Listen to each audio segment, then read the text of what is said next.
Welcome to the Rural Missions Podcast. We exist to enable rural churches in God's mission. So join us now as we hear stories of hope from across the UK.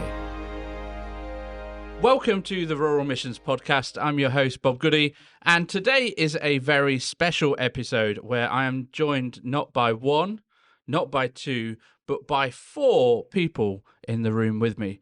And we are going to be exploring one simple question amongst us. But let's start off, let's introduce who is round the room in this podcast. Let's start over here. Hello, Bob. I don't know why I said it like that. My name is Jon Sewell, a.k.a. John Jackal. I'm National Evangelist for British Youth for Christ. I talk to young people about Jesus through music. Love it. I think I've been on before as well, right? You have been on before, Good. You John. didn't delete that podcast. No, it is up there in Series 1 if you want to go back and listen, because we talked about youth ministry and how do we engage in youth culture and that sort of world. Yeah, I love that. And I'm back again. I obviously enjoyed the conversation that much. That's good. So thank you for joining us. Hi, my name's Kezia, and I am the charity administrator at Rural Missions, but I also work part-time as a kids pastor. Great. Thank you. My name's Steffi Scott, and I also work for Rural Missions as the Missional Network lead. My heart is to bring Christians together to talk mission and journey alongside each other.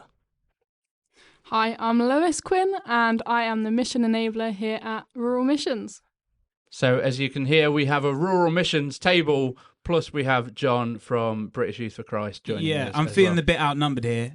I don't feel like it's fair.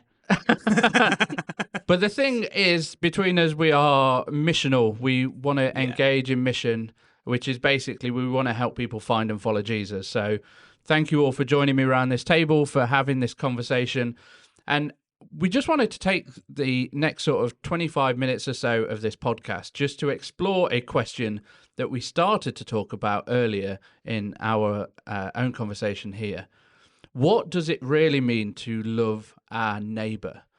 Because as we continue to think, how do we be missional? How do we be intentional in our communities? A lot of that needs to stem out of Jesus' call to us to love one another as we love ourselves and to love God. The two greatest commandments, there are no others apart from these. So how do we take that seriously and start to engage our community? So I wonder, John, you were the one that posed this question to us. What does it mean to love your neighbour? What's your sense and feeling in the midst of that?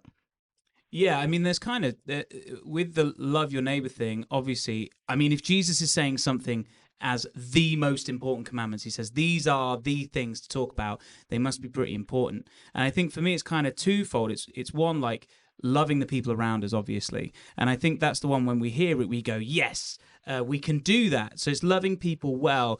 And when, obviously, you know, there's the Greek definitions of love, we're a little bit unfortunate in the English language that there's only one word for love, but there's lots of different ones in the Greek language. And the one that I think obviously this is talking about is the agape, the sacrificial love. And then so for me, it's exploring how do we sacrificially love the people either side of us, so the people around us in our lives, and sometimes the people we don't want to sacrificially love. And then, so that's the first bit. And then the second one is how do us as a congregation, as the church, as a church body, as people in rural areas, as churches in rural areas, how do we love the community around us as well? So that was, for me, the question. And then the answer is this agape love. But I'm sure we can talk loads about agape love. I don't want to give everything away straight away, Bob, at a podcast. No, that's a good starter. And obviously there's often the expression of I'm called to love everybody, not necessarily like everybody. Absolutely. As well. I find it far easier to love people because that's a commandment that's been placed on us, but it's more difficult to like everyone and to start that journey. Are there any other thoughts around how we start this conversation, what it means to love our neighbour? Well, I guess there's also an aspect of when it comes to loving someone, we've got to ask the question of what sort of love do they need, in terms of like, we shouldn't love someone in the way that we think they need or the way that we want to love them, but in the way that they genuinely need. So like in our communities, looking at what are actual needs in the communities that aren't being met. That's really good, because Yeah. I think with that, what's interesting as well is I think sometimes we think loving people is to be nice. Does that make sense? And I think a little bit like what you're saying is what is the answer and how do you love people well? I mean, sometimes loving someone well, I mean, I'm a youth worker, right? So if a young person comes in and they stink of BO or something, right, which is, and then it's affecting the way people treat them, I might have to have a really awkward conversation, something that they won't necessarily love or like. I know it's a kind of mundane example, but then we need to have that difficult conversation and go, actually, you know what? Personal hygiene is really important. How do you do this well? Well, let's explore that. And that will be a conversation they won't like, that they're not going to enjoy. However, that is loving someone well in a difficult moment. Yeah. And I think you've got a point there, Kezia, like what does it mean for us to be actually taking seriously what our community needs, what our community wants, because we've had a situation at church where somebody has come in, they've expressed a need, and my immediate desire and my immediate thing is, how do I solve it? I am a problem solver through and through. And so I went into action mode and thought, they need that doing. And so I did it.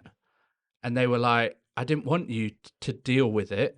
I just wanted someone to journey with me in it, because you've almost took away my responsibility over it. You've took away my liberty and my opportunity to be able to do something myself, and you've just fulfilled a need where the need wasn't yours to fulfill. And we can do that as a church, where we just jump in and I'm going to do this project, or I'm going to do this for that person because I can see the need, but we've never actually had that honest conversation with them and gone, what is it that you would like? What is it that we can journey on? Yeah. I think like part of that, like the church is called to restore dignity within people and like flourishing that. So like what you were just saying, Bob, like actually taking that back to the person and say, oh, what do you need in this? I think that's the church's response. Like ultimately, yes, Jesus, but also what do you need in this time? No, that's good. So what does it look like for us to put some of that in action? How do we restore dignity? I've worked in some food banks, and actually instead of just giving people like bags of food, like setting it up in like a supermarket way so they get to choose what they actually like. I know like for, I don't know, I'll say I'm a fussy eater. I don't think I am, but I like certain things, and actually if you give me pilchards, I'd rather have tuna. Do you know what I mean? Like I think anyone would rather have tuna over pilchards. Like a rogue way of restoring dignity, but actually like allowing choice restores something which is a need, you know. That's good. Yeah. But there are some times when things are imposed like on us, and so they perceive that that's how it should be done. So I remember I went to visit a elderly member of my community that invited me round because I was working for the church. And as I got there, they made me a cup of coffee because they knew I liked coffee and that's what I drank. And they decided that because I'm a larger guy, that I must take sugar. And so I sat down with this coffee, and it was instant coffee. And if you've listened and talked to me before, you know I don't do instant. And instead of using normal sugar, he'd use caster sugar. Oh. So he'd given me 2 spoons of caster sugar, which is infinitely sweeter and more infectious, for want of a better word.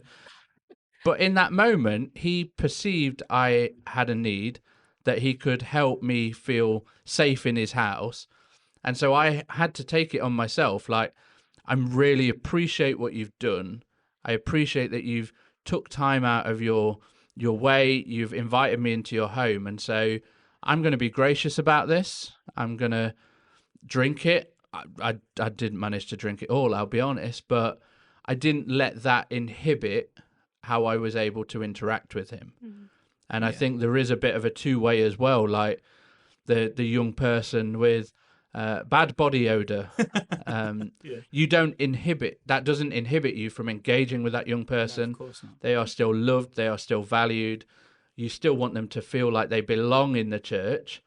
And sometimes you need those conversations, but sometimes you just need to go, I'm going to sit in this with them. Yeah, absolutely. Absolutely. I think another thing that's quite hard for our culture in terms of the loving your neighbor thing is we're so... Our choice is almost celebrated more than anything. Does that make sense? Like our choice over our time and how we do things. And actually, it's very me-centered. So every choice that we make as a society is I think a lot of the time we make ourselves idols and our and I think sacrificially loving people around you is also about and I know it sounds silly, but like putting needs above them. That is sacrifice, but I don't think people fully get that sometimes, because it means like if, say, for example, I go to the gym once a week and actually there's someone in need, I'm not going to prioritize me going to the gym. If I'm going to sacrificially love this person and they have real need, I'm going to put things out of the way. I'm going to sacrifice things like spending time with my friends, or I'm going to sacrifice certain things for myself, even if it's money or giving and stuff like that.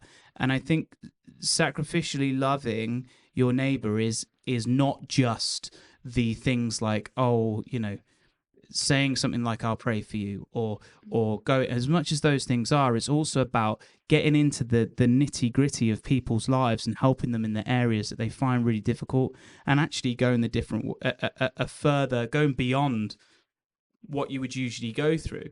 And I think for me, that is sometimes where us as Christians maybe get the sacrificial thing, love, wrong a little bit, because it's about really and if you look at what Jesus did, Jesus really got involved in people's lives and dedicated his life to serving people. I don't know, lots of people do that, but it's just a general kind of overview, I think, in my opinion, which might be wrong.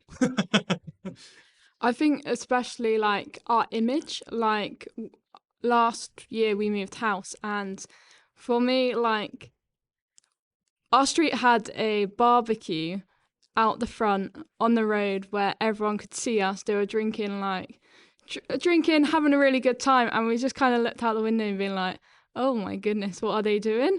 But until you're invited into that environment, you realize the love. And like, although to me, like my first thoughts were like, oh my gosh, that's carnage and chaos out there. But like, then we kind of like, it doesn't matter what we look like in this moment, you know. And that's like part of being Jesus, is like going in those unlikely places where you like, it doesn't really matter what I look like, it doesn't really matter about my standards, but if I can truly love people, then that's the place we want to be in. Jesus takes it even further than like loving our neighbors, doesn't he, though? Yeah, he says to love our enemies. And in our world today, everyone's so tribal. It's us against them, left versus right. You know, we all in our own groups all the time, and it's so easy to see ourselves as different from other people, isn't it? And that makes it really hard. So that idea of radically loving somebody sacrificially, unconditionally, even though they are not my friend, they're different to me, that's a crazy radical thought. And I think actually it's not just a benefit to the person who's receiving our sacrificial love, but actually it's a part of the Christian walk and journey for us to love like that, to love like Jesus. And Jesus says, when he's telling that story, the teaching about loving your enemies, he says, you be perfect like your Father in heaven is perfect.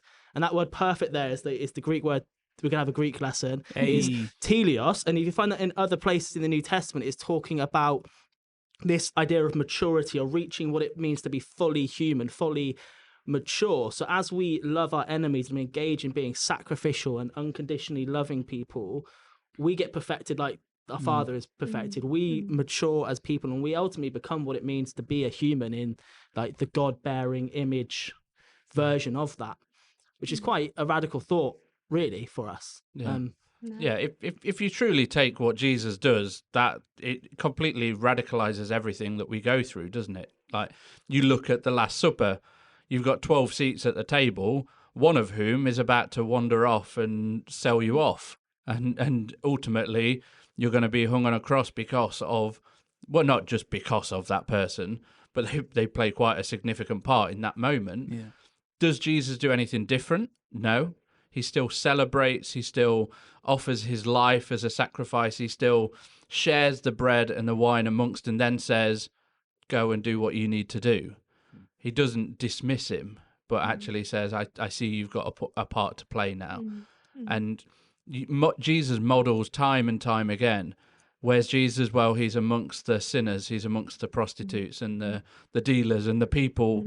Where's Jesus? Well, he's just walked into town and he's ignored the vast crowds and called the little tax collector out of the tree and said, let me come and have dinner with you.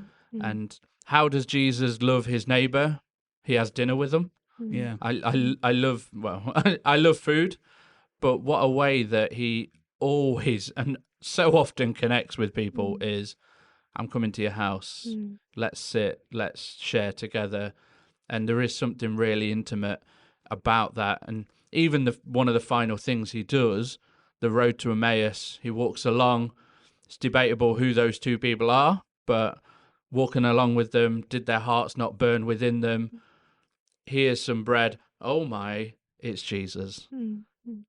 He fulfills everything and then comes to their house and breaks bread with them. I wish so much, right, that we acted a bit more. I know that we kind of acted or realized maybe how radical Jesus was. Like, Jesus was an absolute gangster, man, when you think about it. I know it sounds silly to say it, but he was amazing. The way he just was, he saw culture and went, no, this is how you're going to live. And I think now a lot of our society, I think it maybe is lost on us sometimes, because a lot of our society is built on Christian foundation, as in Christian rules and stuff like that. I know we're not necessarily a Christian country, but you know what I'm saying. I think some of that is lost on us. But the fact that Jesus was so radical, and it's like, it was such a maverick, man. I just love that. Sorry, I love conversations like this where we go, just look at how incredible Jesus was. And I think now loving your neighbor in society is actually seen as something that's quite weak, and sacrificially loving people is something that's seen as weak. However, when you look at the person of Jesus, it's so not something that was weak, that it really inspires me to go, anyway, when I look at Jesus, I go, yeah, we're doing the right thing. That's how we should live our lives. Sorry, I know it was a little side, but I just love Jesus. He's pretty cool. Yeah. And I think this is also where grace sort of plays into it as well, because, I mean, God has an unending amount of grace and forgiveness for us. And there's a degree to which, yes, we should be teaching the truth and we should be teaching the sort of principles of how to live that God sets out in the Bible. But there's also an aspect of, actually, if someone's not Christian, we should just be loving them initially. I heard a sermon recently where someone said that we should, they sort of talked through the process, and they said that actually the process should be belong, believe, behave.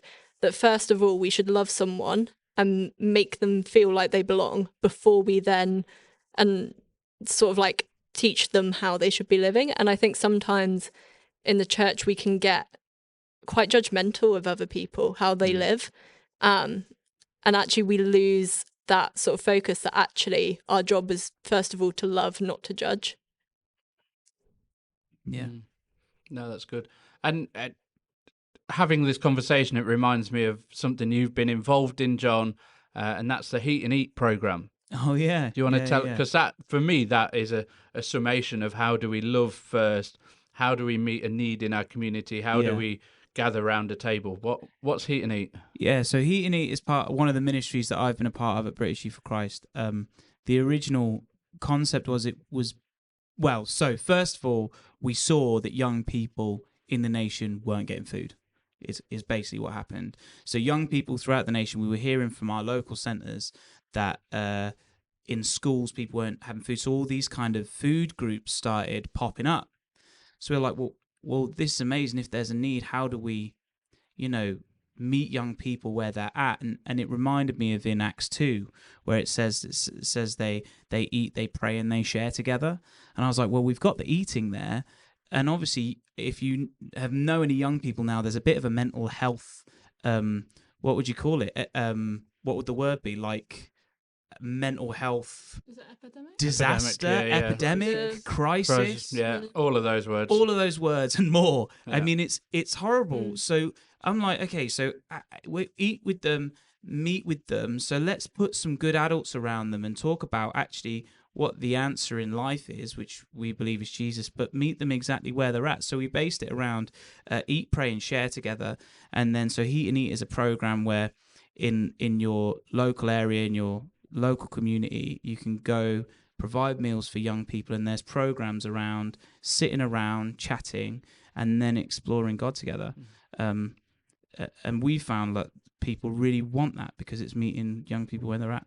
Yeah, and something like that is not just for young people, because Absolutely if we look around our rural communities, we see there are high levels of deprivation and poverty. Food poverty is not just a young person thing or an urbanized thing. It's a global epidemic, pandemic, whatever word again we want to put in there. So how do we look to fulfill that need? But again, it's not putting an expectation on who is going to come into that. Because we run a food bank at church called Storehouse, and people come in there that I would never have expected needed support, needed assistance. So we don't go out on the street going, you look like you need food, why don't you come in here? But actually it's just, again, creating that place to belong. How often do we just need to go, where do people belong and how can we help them to feel that? And so often we've talked about food banks a bit and setting up big programs, which are incredible. I think if you've got the resources, the expertise, the time, you should do that. But you can do that on a more personal, micro level as well. I'm sure each person around the table, if we know somebody in their relational group who is struggling, whether they might have just had a baby and they can't cook for themselves anymore, you could cook them a meal. You can start really small. I don't think there's an act small enough that it becomes insignificant. I think every person has a part to play, and it could be a small little step, but it's all about building those relationships with people, isn't it? And making them feel seen and known and cared for and loved. And obviously that leads to a big program where you're feeding hundreds of people, or you're doing a food bank and it looks like a supermarket. Praise the Lord. But at the same time, if your neighbor feels like someone cares for them and they didn't before, you could have saved a life in that act. So I encourage people just to see the small steps and don't feel like it doesn't make any difference, because it really does to people's lives. Yeah. Someone in my life group, her neighbours, they've come over from another country. They've been fleeing war and devastation over there. They live next door to her. She started a conversation, and it transpired that at one point one of the family members had to go into hospital, and they were struggling. And so she just kindly said, if there's anything I can do, if you need me to drive you, if you need me to provide a meal, then all you need to do is knock on the door, put a note through the door. Here's my number, just text me. You don't need to explain anything. We don't need to do anything else.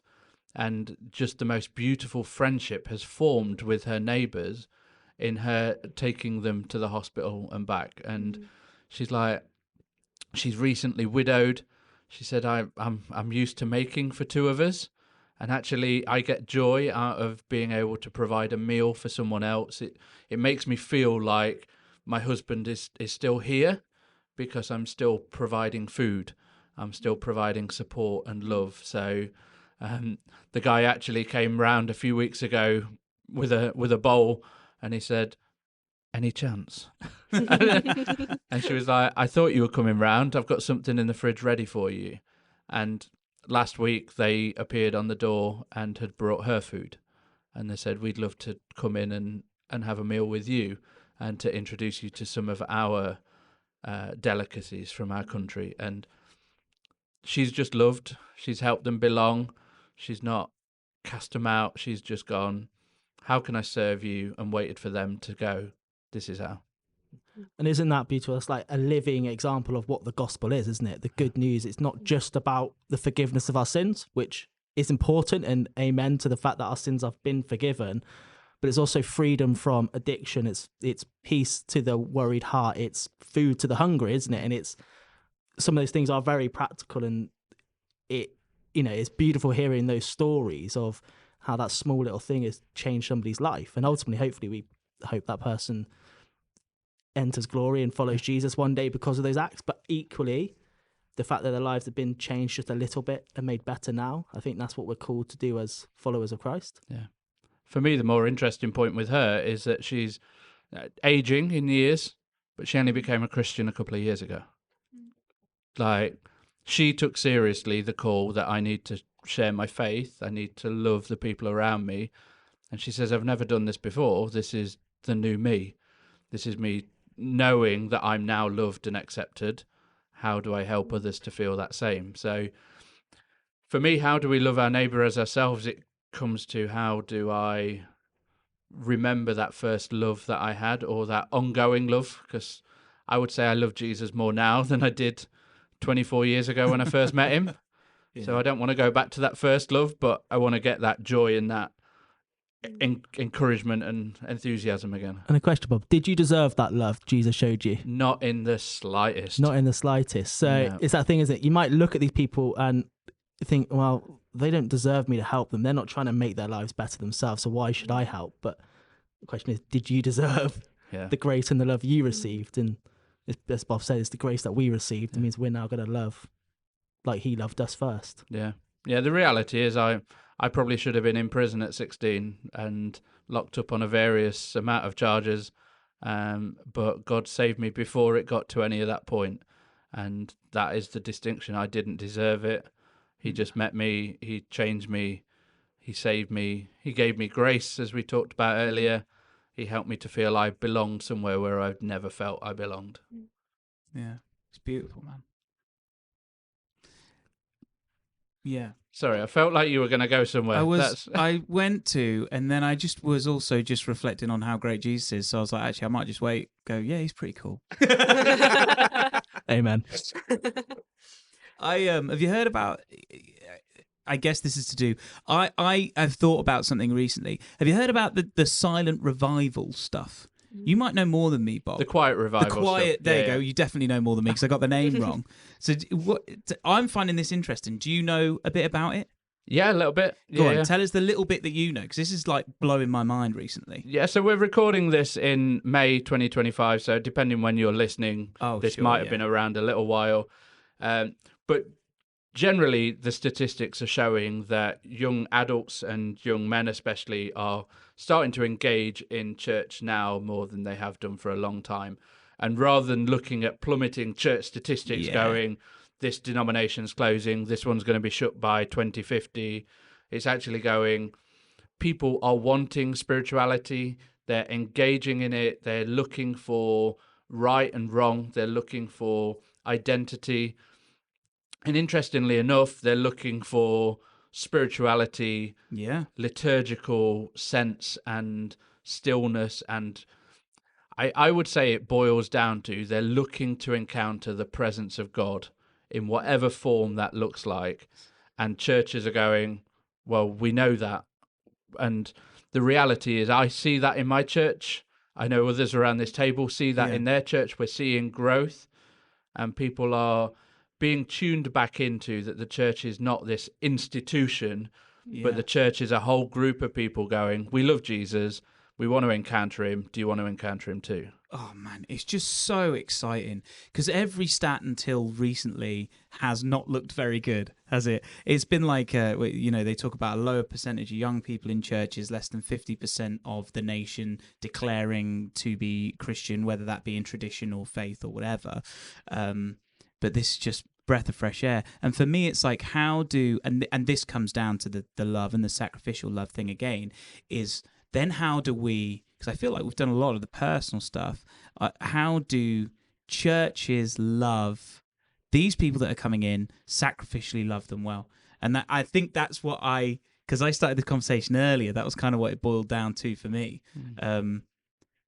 How do we do that? I had a conversation the other day with a church leader who's a new church leader. He's just taken over this massive church, not massive church. It's a small church, but it's a massive. Yeah, no, not even big for England. Right. It's just a massive undertaking, taking on a church, because they're going to change lots of stuff, hopefully. And he had these revisioning nights, and the first question he opened with on these revisioning nights was what do you want to change in the church? How do you want the church to change?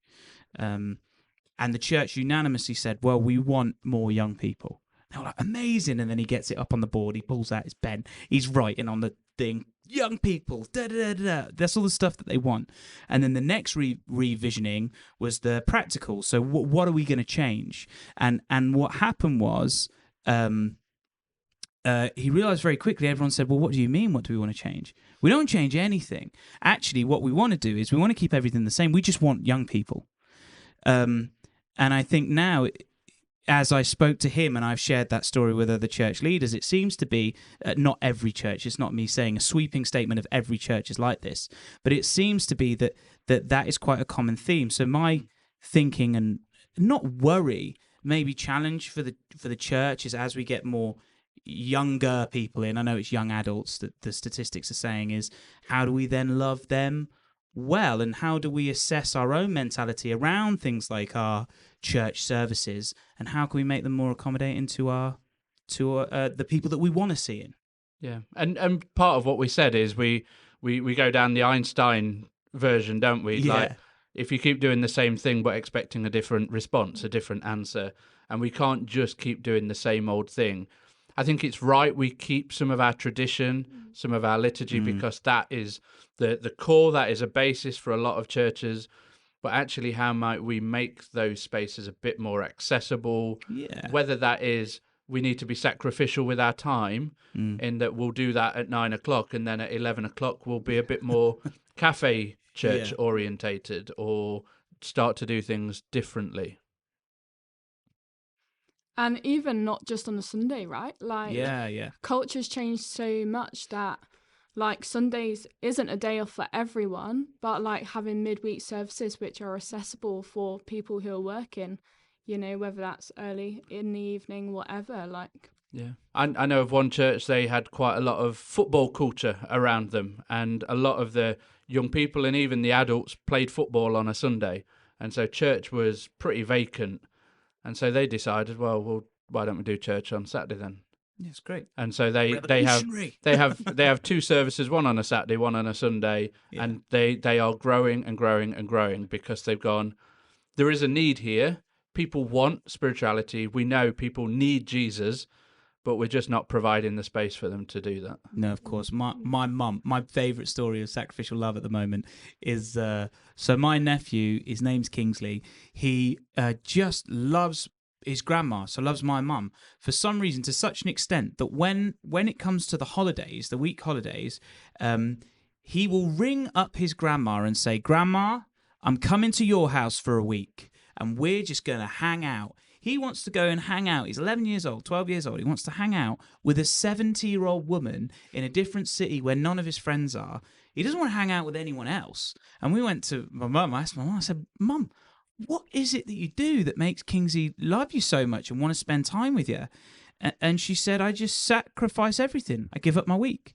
I go, what does Kingsley want to do? I don't have really an agenda other than my agenda being, how do I cater to him? So where she would probably want to watch, I don't know, what do old women watch? My mum's old, I can say that. No, Escape she's not to the that old. Country. Say again? Escape to the Country. Escape to the Country or Antiques Roadshow. I don't know. Sorry, everybody. I feel like I've alienated a whole part of your audience. I apologise. Maybe. But what I mean is how... And she goes, "I don't want to watch what I want to watch. I put YouTube on." She hates YouTube.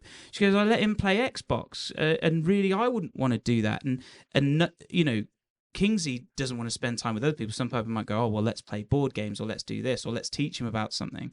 But actually, that agape love, that sacrificial love, going, how do I love Kingsley in this moment in the way that he would, means she gets to spend time with him. And I wonder if in our churches, it's just like it, and this is something that I came to the conclusion of, and this could be wrong. I feel like if I like everything about my church, as in, let's just say on a Sunday, then it's kind of only for me. The church and communities are made up of lots of different people, class, age, gender, ethnicity, all those things. And actually, what caters to different people groups will be different. So for me, I'm like, if we're not being sacrificial, even with our meetings, and making it look like something that's accommodating to the people we want to see in, for me, I think we're missing a trick. I mean, just an example, I go to Gash Street, Longbridge, right? And we do a kids service or like a family service once a month. I hate family services, right? And because it's not for me, it's for the kids. And actually, that's a really beautiful thing. I don't enjoy them, but I understand how important they are, and I love them because it means they're communicating to the young people in a way that's really relevant to them. So for me, I'm sacrificing that Sunday and going, you know what? This is just for the kids. It's not for me. But actually, if we want to see our church a little bit more full of young people, then that's a beautiful thing. Go on, you're going to tell me off for hating youth church. Well, I think there is something, though, because there is that attitude like, oh, I'm going to sacrifice my Sunday because it's a intergenerational and all-age, a kids' church moment. And actually, I think we need to go in with a different mentality. We need to go in with, actually, I can still meet Jesus in the midst of this, because some of the greatest moments of spirituality, insight, question I've ever had have come through children. Absolutely. And so I wouldn't nullify the fact that my service it's sacrificed because the children have got something. All right. Trying to make a point. Yeah.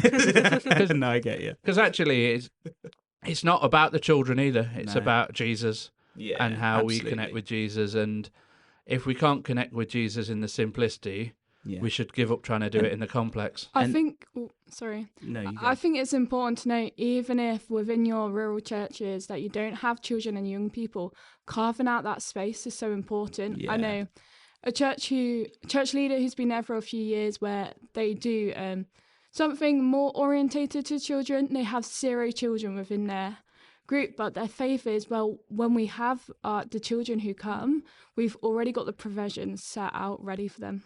Yeah, no, that's good. That's good. Also, I'm going to push back on Jon again. It's just rural mission team ganging up on me. I'm all for, let's sacrifice elements of our service, but the word sacrifice there, it makes it I don't necessarily like that word. We are called to sacrifice as followers of Jesus, yes, but the sacrificial thing, that's making church about me. And absolutely. I'm a consumer of church. Let's be honest. I could probably, for most of us, we can find better sermons on YouTube. We can find better worship music on Spotify. Why bother with church altogether? I guess. And that's something I used to wrestle with. But then I came to the conclusion: maybe I should go to church because I'm there to serve other people. In my it's church. good, bro. I'm not just there to receive from them, but actually I'm there to give what I've got. And actually, there might be teenagers in your church who also don't want to engage with the activities where you're jumping around, waving your hands around. But if they see cool Jon, one sees cool Jon. Jon Jackal, the rapper up there, and he's joining in with the kids stuff. That encourages and inspires other people around you. That actually, I get you. I'm serving my family here. I'm serving those who might need this. In my church, we do an all-age worship thing every week. And so the kids team and the youth pastors and the children's pastors, they will come and teach the same Bible story, but maybe in a bit of a silly way, funny way, puppets, so accessible for the children. I think more adults take away a key, bit of wisdom or gospel truth from that than the 25, 30-minute sermon we get later on, which is supposed to be for them. But the kids bit is the bit which really teaches all of us, because we make it simple and it's so powerful in that moment. No, that's good. Actually taking a message of how do I love my neighbour, rather than here's a 3-point sermon on some top tips how to love your neighbour or whatever it might be. The reality is you're going to remember, what does it mean to love my neighbour? You're going to dwell on that. So great point. I think it's good. And as we've been discussing, it all revolves back around to how do we love our neighbour? How do we love people? Yeah, absolutely. It might mean that we need to do things differently. It might mean we need to switch our own agenda. We might need to switch our services. We might need to switch our mindset and not go in thinking I'm sacrificing this. Yeah, it's good. But actually, how am I serving Jesus in the midst of this?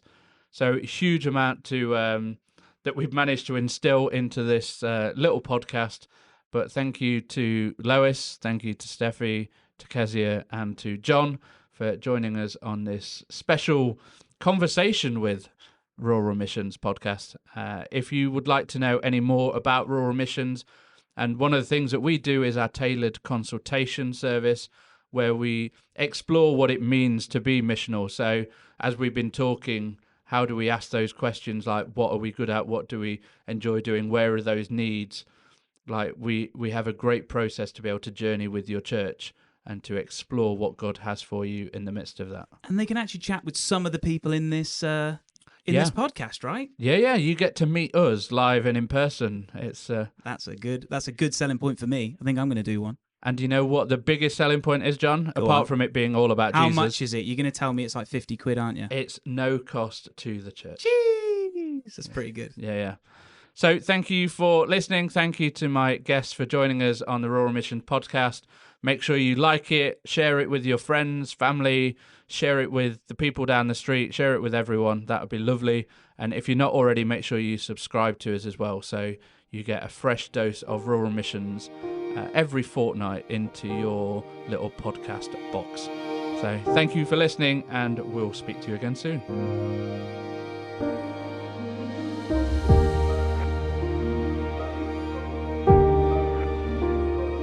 To find out how we can support your church, head to ruralmissions.org.uk.